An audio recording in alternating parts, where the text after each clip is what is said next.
St. Bavo's Cathedral in Ghent still holds the painting, a great altarpiece, that started that revolution.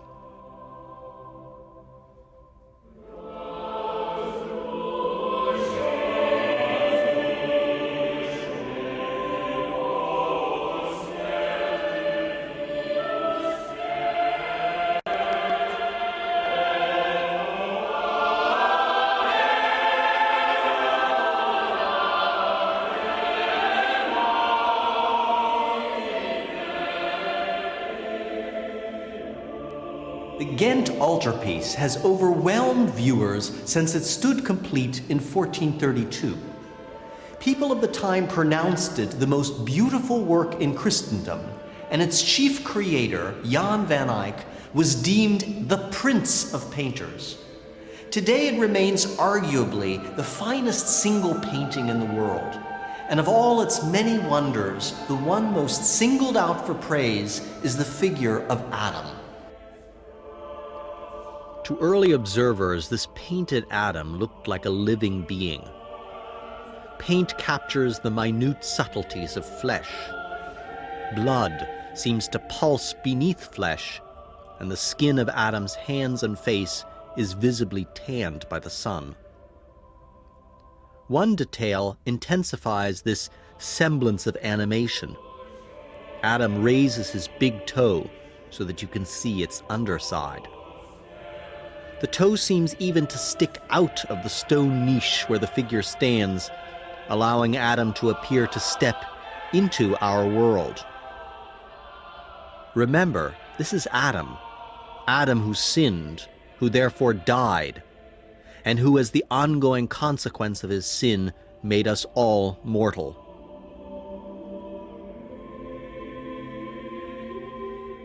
In the painting, Adam lives again.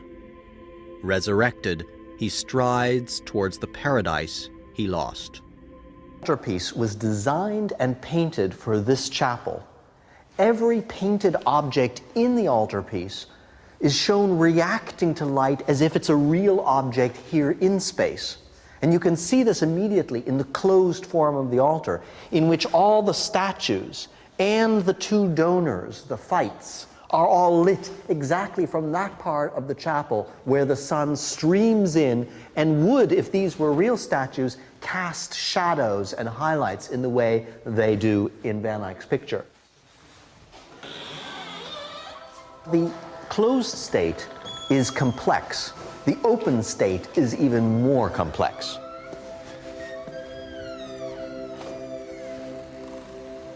Again, everything in the picture reacts to the light and the space exactly as real figures would in such a situation. But here, because of the nature of the subject, and because he's added this stupendous element of color, because he's multiplied the detail, the level of relations between the world out here and the world of the picture becomes almost infinite.